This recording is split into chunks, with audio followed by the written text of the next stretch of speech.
좋은 날입니다. 기뻐하십시오. 교회 앞마당에 튤립이 드디어 폈습니다. 꽃잔디도 피었습니다. 뿐만 아니라 우리 교회 화분에 수국도 꽃대가 올라오기 시작했습니다. 무슨 이야기인가 하면은 제가 2년 싸움 끝에 제가 우리 집사람을 이겼다는 뜻입니다. 해마다 우리 집사람이 3년 전에 우리 교회 강례상에 올려놓았던 저 수국 다 지고 난 다음에 싹둑 잘라버리고 버리라는 것을 제가 버리지 않고 계속 끌고 오늘까지 왔거든요. 그동안에 얼마나 구박받았는지 몰라요. 예. 근데 드디어 올해 꽃대가 올라오고 있습니다. 제가 이겼습니다.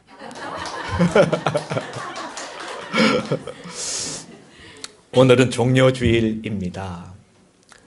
종려주일이라는 것은 예수님께서 십자가를 지시기 전에 예루살렘 성을 향하여서 나귀를 타고 입성하시던 바로 그 마지막 예루살렘 입성을 기념하는 그 주일을 우리가 종려주일이라 하여서 지킵니다. 이 종려주일의 배경은 앞에 요한복음 11장에 보면은 예수님이 죽은 나사로를 죽은 지 나흘 만에 그 무덤에서 살려내시는 기적을 행하십니다. 이 표적으로 말미암아 많은 사람들이 죽은 나사로를 통하여서 예수님을 믿게 됩니다. 예수님의 이런 그 표적, 기적 행하심을 인하여서 많은 사람들이 예수님 믿고 예수님께로 모이는 것을 보고 두려움을 느꼈던 당시 대제사장들과 바리새인들, 종교 지도자들은 예수님을 잡아 죽이기 위하여서 사내들인 공회에 모여서 예수님을 죽이기로 결의를 합니다. 그리고는 예수님을 보는 자들은 신고하여서 누구든지 예수님을 잡도록 포고령을 내리고 예수님에 대한 체포 명령을 내리게 됩니다. 바로 이런 상황 속에서 예수님은 사실은 그들의 그 예수님에 대한 살해 그 모의를 아시고 좀 예루살렘으로부터 멀어진 곳으로 피신을 가 계셨어요. 며칠 동안 그렇게 가 계시다가 6월절 닷새 전에 마침내 베다니로 올라오셔서 베다니에서 예루살렘을 향하여 마침내 입성하는 것이 오늘 본문의 내용입니다. 오늘 12절에 보니까 그 이튿날에라고 되어 있는데요. 그것은 12장 1절에 6월절 엿새 전에 예수께서 베다니에 이르러 거기서 마리아를 통하여서 값진 향유로서 예수님의 장례를 예비하는 향유 부으심을 받고 난 바로 그 다음 날, 그러니까 6월절 닷새 전에 예루살렘을 향하여 마침내 입성하시는 것입니다. 이전에도 예수님은 예루살렘을 2번 방문하신 적이 있습니다만 이번 이 3번째 방문은 예수님의 마지막 예루살렘 방문이 되는 것입니다. 선지자들이 예루살렘 성 밖에서는 죽임을 당한 적이 없다라고 말씀하셨는데 이제 예수님은 예루살렘에서 죽으시기 위하여서 이 예루살렘 성으로 들어가고 계시는 것입니다. 일찍이 가이사라 빌립보에서 사도 제자 베드로에게 너는 나를 누구라 하느냐 물으셨을 때 주는 그리스도시요 살아계신 하나님의 아들이십니다 라는 고백을 듣고 난 다음 예수님이 자신이 어떻게 순환을 당하시고 죽으실 것을 제자들에게 말씀하셨어요. 앞서 이미 주님은 3번씩이나 자신의 고난당하심과 죽으실 것, 심지어 십자가에 죽으실 것이라고까지 주님이 다 말씀하시고 부활하실 것까지 이미 제자들에게 언급하셨습니다. 그렇게 3차례에 걸친 순환 예고를 마치시고 이제 드디어 그 순환을 몸소 당하시기 위하여서 예루살렘으로 들어가고 계시다 하는 것이죠. 그래서 예수님이 십자가에 죽으시는 이 사건은 우리 기독교의 가장 핵심인데 이것은 예수님이 힘이 없어서 어떻게 우연히 그렇게 잡히시고 그렇게 죽으신 사건이 아니라 하나님의 계획 속에 하나님의 정확한 그 타임 스케줄에 시간 스케줄에 맞춰서 예수님이 움직이고 계시는 거예요. 예수님은 유월절에 죽으셔야 되겠기에 유월절 어린 양으로 죽으시기 위하여서 대제사장들과 바리새인들이 예수님을 죽이려고 모의하였을 때 그 소식을 듣고 예수님은 물러가셨어요. 에브라임 쪽으로 물러가셨다가 유월절 닷새 전에 마침내 예루살렘으로 입성하는 거예요. 이런 예수님의 움직이심은 이미 예수님은 죽으실 것을 각오하고 계셨고 알고 계셨지만은 하나님의 타임 스케줄에 정확하게 맞추시기 위한 그런 행보였다 하는 것이죠. 그리고 누구에 의해서 억지로 타의에 의해서 죽으시는 것이 아니라 주님이 스스로 자의적으로 이 죽음의 길을, 십자가의 길을 향해서 걸어 들어가고 계셨다 하는 것을 우리가 알게 됩니다. 사실 이 앞길을 가면은 죽음이 기다리고 있다라는 것을 알면은 우리 일반적인 사람들은 그 길을 피하는 것이 상책이요, 그것이 마땅한 우리의 행동인 것입니다. 그렇지만 예수님은 앞에 십자가가 기다리고 있는 것을 아시면서 그 십자가를 향하여 걸어 들어가셨던 것이죠. 당신은 유월절을 앞에 두고 있었기 때문에 유월절이 되면은 이스라엘 전국 각처와 그리고 심지어는 이스라엘 바깥에 흩어진 디아스포라 유대인들까지 예루살렘으로 와서 참배를 하게 됩니다. 그래서 평상시에는 약 2, 3만 명 정도밖에 되지 않았던 예루살렘 거민이 이때 되면은 100만 명을 헤아릴 정도로 엄청난 인파가 모여들게 되는 것입니다. 모여든 인파들의 가장 큰 핫 이슈는 무엇인가 하면은 예수님이 예루살렘에 과연 이번 유월절에 오실 것인가 하는 거예요. 이미 예수님이 행하신 그 모든 이적들과 예수님이 행하신 모든 일들에 대한 소문은 온 이스라엘 땅에 파다하게 퍼져 있었습니다. 심지어 유다 바깥에 있는 이방에서 온 디아스포라 유대인들조차도 예수님에 대한 소문을 들어서 알고 있었어요. 그런데 동시에 예루살렘에서는 예수님이 오기만 하면 잡으려고 지금 호시탐탐 종교 지도자들이 근무를 펴고 포고령을 내린 가운데 기다리고 있었어요.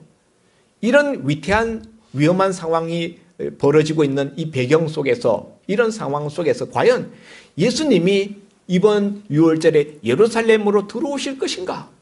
이것에 대해서 사람들이 관심을 가지고, 어떤 사람들은 지금 이렇게 위험한 상황에서는 오지 않을 거다라고 생각하고, 어떤 사람은 그래도 올 것이다.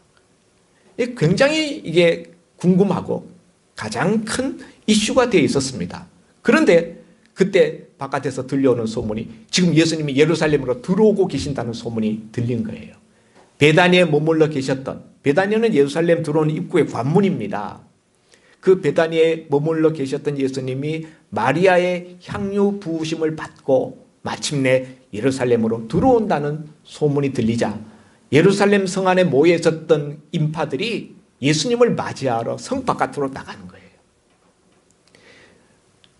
여러분, 당시에는 어마어마한 인파가 예루살렘 성에 모여 있었고 예수님을 사람들이 기다리고 있었던 그런 상황이었기 때문에 여기에 예수님을 맞으러 나온 무리는 굉장히 큰 무리였다는 것을 알 수가 있어요. 오늘 12절 말씀을 보면은 그들이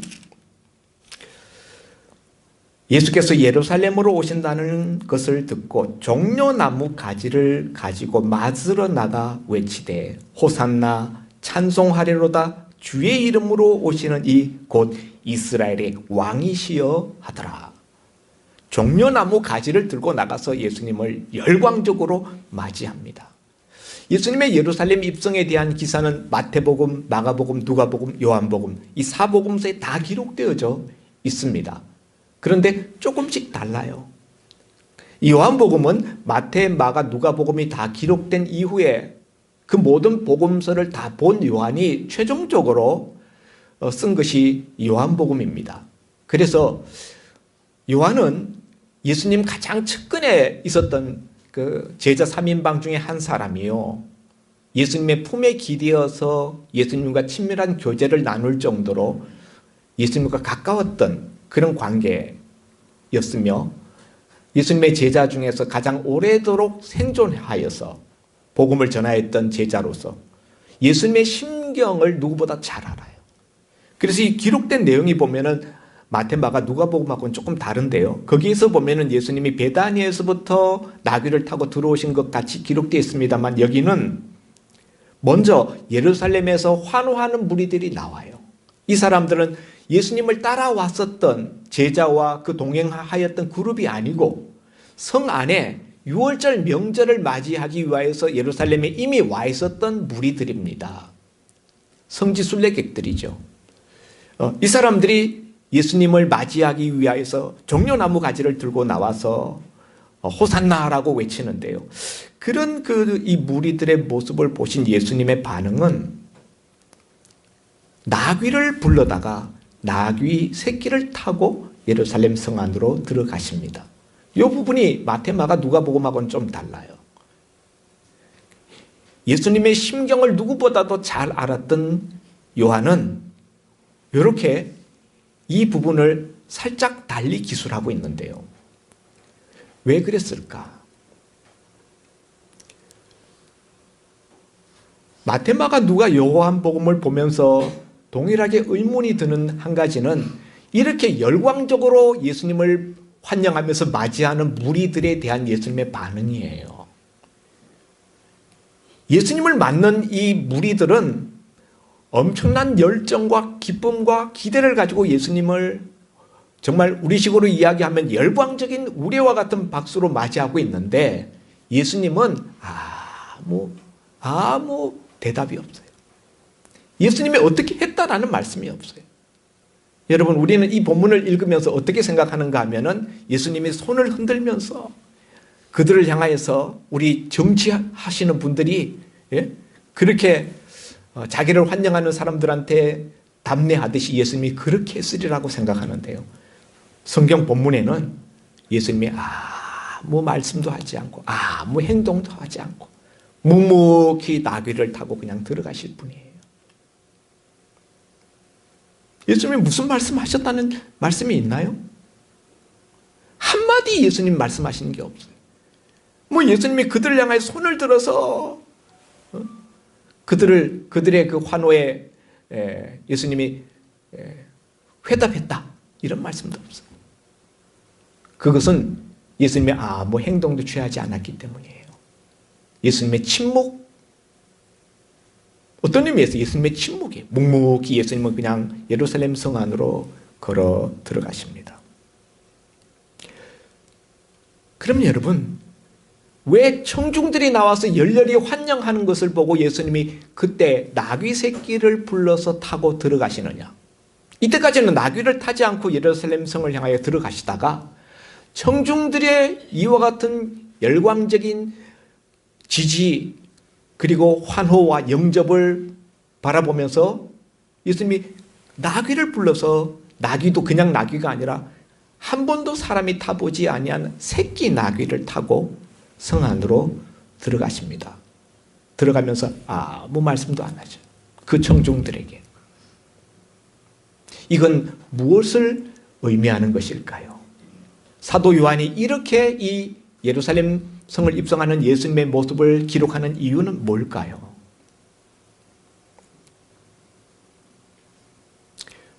청중들의 그런 모습과 예수님이 가지신 그 마인드가 다르다는 거예요. 청중들이 예수님 앞에 나와서 종려나무 가지를 흔들면서 호산나, 우리를 구원하소서, 지금 이제 우리를 구원하소서, 시편 118편에 있는 말씀인데요. 원래 이 종려나무 가지를 흔들면서 호산나를 부르는 것은 초막절에 행해지는 모습이에요. 이스라엘의 3대 절기가 있는데 6월절은 봄에 있고요. 3, 4월경이고. 그 다음에 맥추절이 있고요. 그 다음에 이 초막절이 있어요. 초막절은 10월 달에 있습니다. 가을에 있습니다. 일단 모든 추수를 다 끝내고 이제 창고에다가 그 추수한 것들을 저장하는 바로 그런 때거든요. 그리고 이스라엘 백성들의 광야 40년 노정을 그들이 기념하는 그런 절기가 바로 이 초막절인데요. 이 초막절은 종말을 종말에 비유하고 있어요.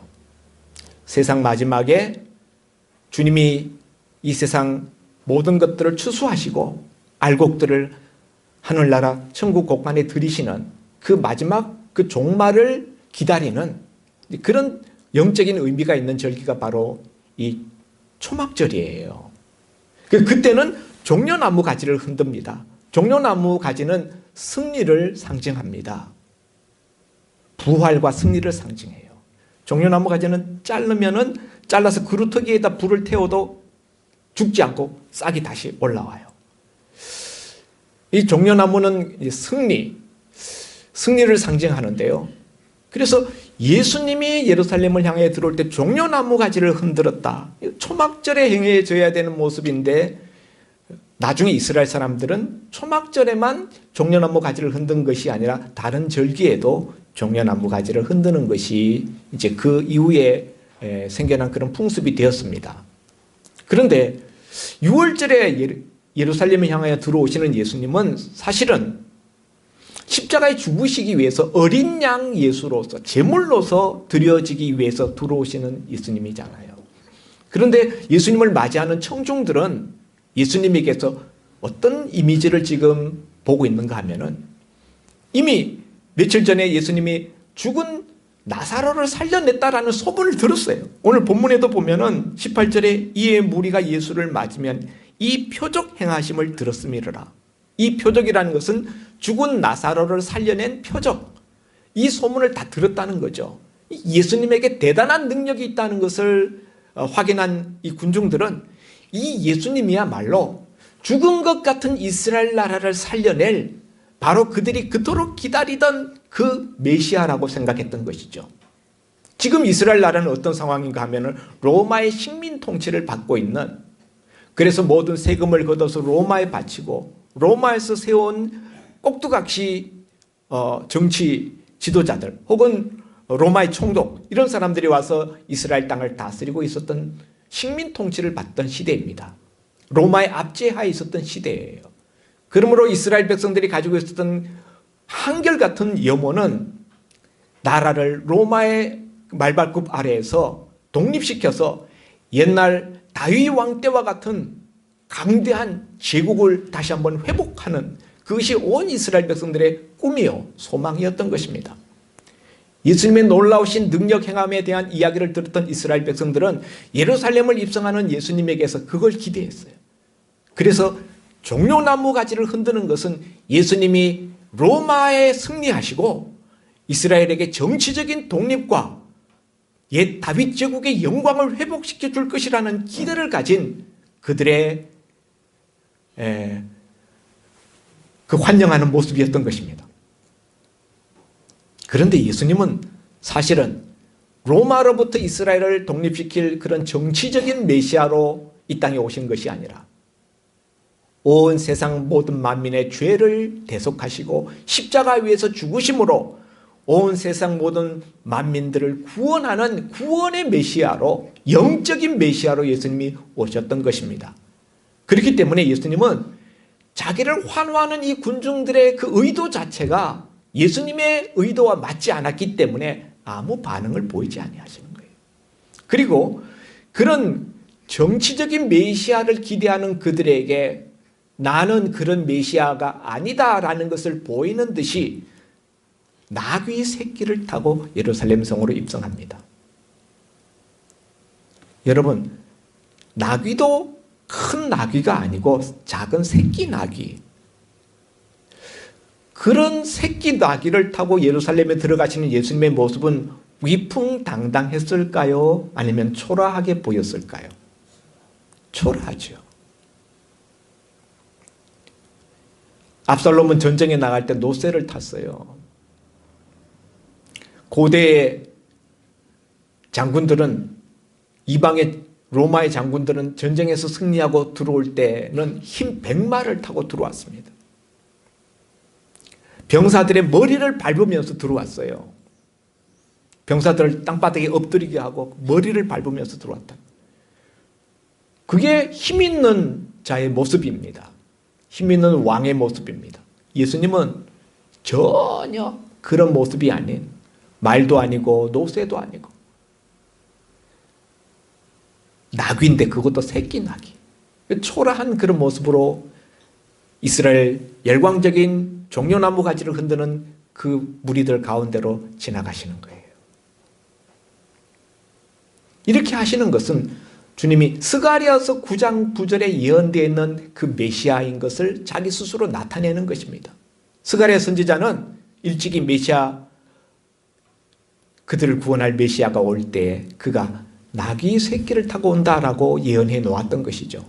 예수님은 그 성경 말씀을 이루시기 위하여서 자신이 바로 그 메시아됨을 이런 모습으로 선포하시는 것이며, 한편으로는 이스라엘 군중들이 기대하고 있는 그 정치적인 메시아가 아니라는 것을, 자신은 그런 메시아로 오는 것이 아니라는 것을 나타내고 있는 것입니다. 그러므로 결국 이렇게 예수님을 믿고 예수님에 대한 기대를 가지고 열광적인 종려나무 가지를 흔들면서 영접했던 이 사람들은 몇 날이 못 되어서 불과 나흘 뒤에 예수님을 향하여 십자가에 못 박으소서, 십자가에 못 박으소서 하고 소리치는 군중으로 변하고 말았던 것입니다. 왜입니까? 예수님에게 기대했던 로마로부터 이스라엘을 회복시켜줄 강력한 힘을 가진 정치적인 그런 왕이 될 것을 기대했는데, 예수님은 하시는 것을 보니까 뭐 초라하기 짝이 없고 하시는 행동이 로마를 무너뜨릴 그런 어떤 그 모습도 보이지 않는 거예요. 실망한 군중들은 예수님을 시기하였던 종교 지도자들의 그 선동에 의하여서 결국은 예수님을 잡아 죽이는 그 일에 같이 동참하게 되었고, 십자가에 못 박으소서, 십자가에 못 박으소서라고 소리치는 예수님을 죽이는 자들 편에 서게 되었다는 거예요. 이것이 종려주일에 벌어진 일입니다.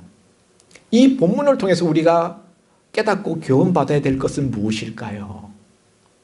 예수님을 향하여 열광적인 환영하였던 사람들은 예수님을 믿었어요. 예수님을 메시아로 믿었습니다. 예수님을 환영했습니다. 그런데 결국은 예수님을 잡아 죽이는 그런 이론이 되고 말았다는 것이죠. 이유가 뭡니까?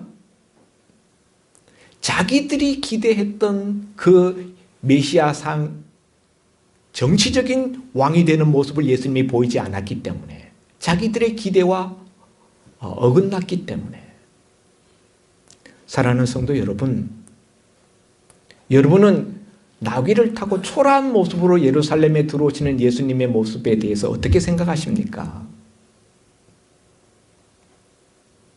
흠모할 만한 것이 없는, 때로는 세상에 힘 있는 왕들에 비하여서 너무나 초라해 보이는 예수님의 모습에 대해서 여러분은 어떻게 생각하십니까? 그래서 예수님의 그런 모습에 대해서 부끄러워하지는 않습니까? 예수님의 그런 모습, 그런 행동 때문에 사람들에게 예수님에 대하여서 담대하게 복음을 전하지 못하지는 않습니까?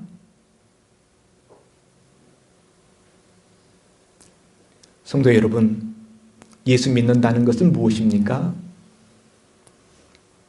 그것은 예수님이 가지셨던 마음, 예수님이 품으셨던 그 뜻, 그것을 우리가 우리 마음에, 내 마음으로 품고 내 뜻으로 품는 거예요.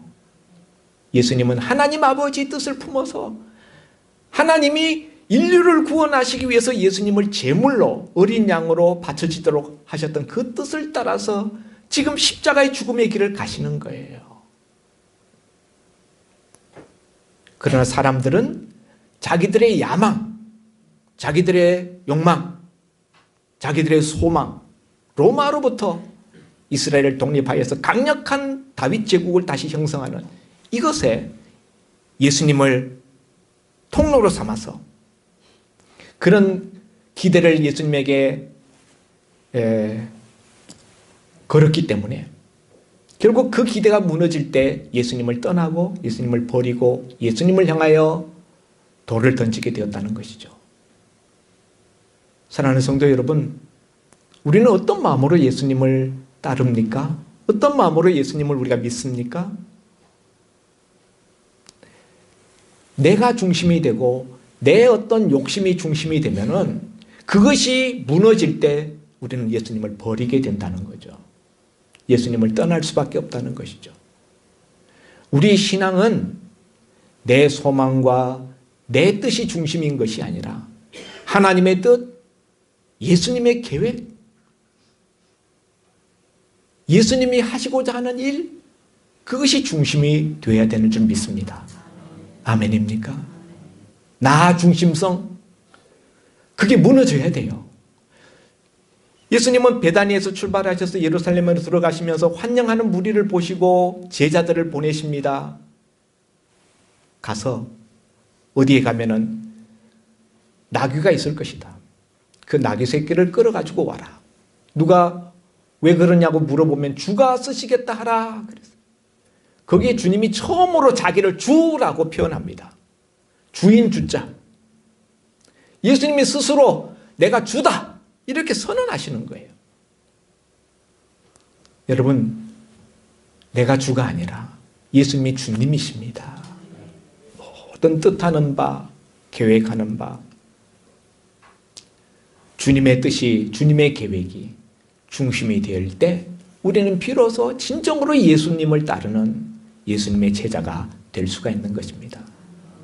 오늘 주님을 환영하였지만은 결국에는 주님을 십자가에 못 박는 그런 그 당시의 군중들이 아니라 주님의 마음과 주님의 뜻을 헤아려서 예수님의 마지막 예루살렘을 향하는 그 모습에 값비싼 나드 향유를 아낌없이 부어드렸던 마리아처럼 우리가 무엇보다도 예수님의 마음에 정통하고 예수님의 마음이 이신전심되어지는 그런 하나님의 사람, 주님의 사람들 될 수 있기를 주의 이름으로 축원드립니다. 기도합니다. 하나님 아버지, 오늘 예루살렘을 향하여 입성하시는 예수님의 모습 속에서 오직 하나님의 뜻을 수행하시려는 예수님의 의지와 군중들의 잘못된 기대에 대하여서 냉담하신, 침묵하시는 주님의 모습을 우리가 보았습니다.